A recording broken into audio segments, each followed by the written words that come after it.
Og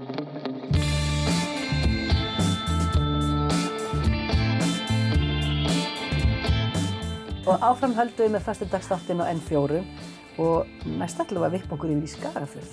Það eru komnar til mín aftur systur úr Skagafjörðinum og það eru þær Þórhildur og Auðbjörg. Velkomnar. Takk fyrir. Ef við byrjum á þér, þú ert hérna með eiginlega 2 hatta, sagðirðu mér.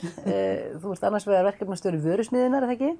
Já, rétt. Sem er á Skagaströnd. Já. Segðu okkur aðeins, hvað gerir Vörusmiðjan? Heyrðu, Vörusmiðjan á Skagaströnd votta vinnslurými fyrir smáframleiðendur. Já. Og þar geta framleiðendur komið og framleitt sína vöru hjá okkur. Sína sultu, sitt hunang, hvað sem er? Já, við reynum hvað sem er. Já.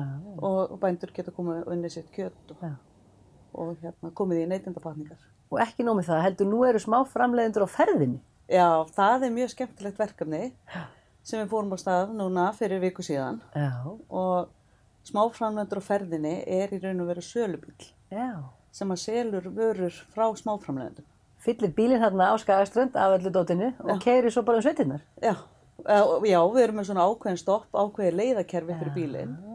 Þetta er svo þessi ísbílinn bara, eða hvað? Nei, það er ekki bjalla.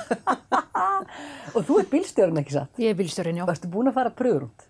Ég er búin að taka þessa viku og taka þessa staði sem við stoppum á. Er þetta á hverjum degi? Alla daga, þessar 5 daga. Já, virkudagina. Já, aðra hvora viku. Og hvar stoppar þið svona? Út allt eða? Já, við stoppum á Hofsósi og Ketilás sem er í Fljótum, Varmahlíð, Sauðárkrók, Blönduós, Hvammstanga, Laugabakka, Víðigerði, Skagaströnd, Sauðárkróki og Hólum. Og Sauðárkrók og Hólum, já. Vá, og þetta það bara stoppar í einhvern tíma? Já, 3 tíma. 3 tíma á hverjum stað? Já. Og þá kemur bara fólk og verslar? Já. Hefur einhvern tíma enginn komið? Nei, það hefur aldrei skeð. En það hefur komið örtrið í bílinn. Já, ok. Þar sem við gátum ekki virt 2 metra regluna. Ok. En kemur fólk inn í bílinn eða afgreiður úr skottinu? Þetta er svona stór bíl? Já. Getur þú sagt mér eitthvað meira um þennan bíl? Hvað heitir svona bíl? Þannig heitir í raun og veru smáframleiðendur á ferðinni. Já, bara merktur þannig? Já. En erum við að tala um 6 tímana rútu? Hversu stórt er þetta? Nei, þetta er sendibíl. Já, á stærri gerðinni. Já, veistu hvað tegund þetta er? Ford. Góður Ford. Allavega er hann nægilega hár fyrir mig. Já. En ég er svo sem heppin að hafa ekki marga sentimetra.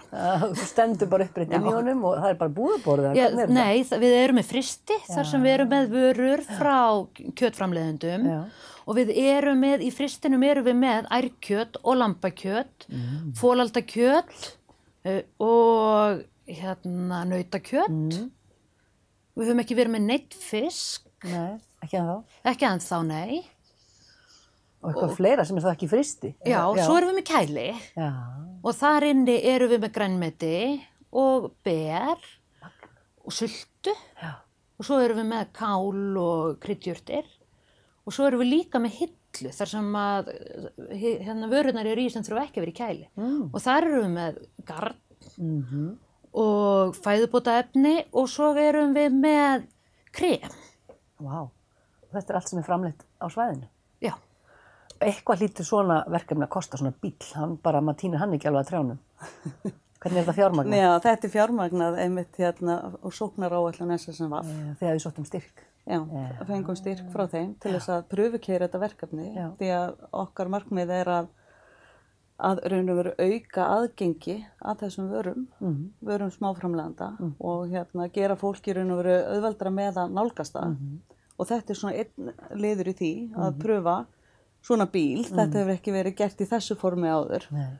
Og með að við undirtektir seinustu viku þá erum við mjög bjartsýn á verkefnið og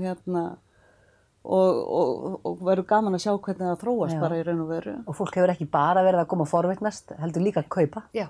Og hefur verið mjög ánægt með þetta framtak. Frábært. Þetta er náttúrulega svolítið vistvænt að vera ekki allir að keyra í sínum bílum að kaupa eitthvað, heldur bara kemur einn bíl og afhendir. Þetta er ekki rafbíl samt eða eitthvað? Nei, það er næsta skrefið. Þetta er magna. Og maður er kvart yfir hann væri bara strax orðin of lítill. Já, ég skil. Þannig að kannski þarf að huga bara stærri bíl og Og þetta tengist ekkert Réttir Foodfestival, en það samt eitthvað sem við getum aðeins rætt. Já, nei, þetta tengist ekki Réttir Foodfestival, þetta alveg sérverkefni, en Réttir Foodfestival verður haldið núna í ágúst, 14. til 23. Og þar erum við að raun og veru marga viðburði, litla viðburði, sem að verður mjög áhugavert að heimsækja. Og þeir verða auglýstir og maður getur kíkt á það á einhverju heimasíðu? Já, réttir.is, og mikið í boði. Mikill fjölbreytileiki og þar eru líka smáframleiðendur að bjóða heim með opið hús og kynna sína vörur og síðan eru veitingastaðir og aðrir áhugamenn að selda að bjóða upp á eitthvað skemmtilegt. Þannig að framleiðendur, matvælaframleiðendur og ferðaþjónustu aðilar eru í einhvers konar svona samvinnu? Já, í samstarfi. Þetta eru ferðamálafélögin á Norðurlandi vestra sem eru að vinna að þessari hátíð sameiginlega.